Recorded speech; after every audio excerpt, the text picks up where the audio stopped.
Hello सांग समस्त को आम ओडिया जीके यूट्यूब चैनल स्वागतम।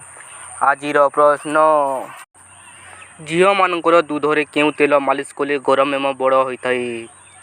झील मान दूधरे क्यों तेल मालिश कले गरम और बड़ होता है।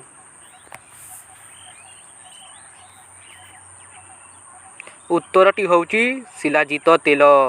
परवर्ती प्रश्न मुस्लिम झील माने केते समय पर्यंत संभोग करती।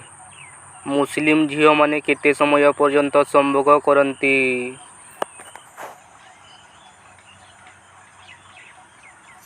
उत्तरटी हूँ 15 मिनिट रु अधिक। परवर्ती प्रश्न कुआरी झील मान दूध कहीं ढिला होता है। कुआरी झील मान दूध कहीं ढिला होता है। उत्तरटी हूँ अधिक दबेबारू। परवर्ती प्रश्न महिला मान बियारू केते बेले पानी बाहरी थाए। महिला मान बियारू केते बेले पानी बाहरी थाए।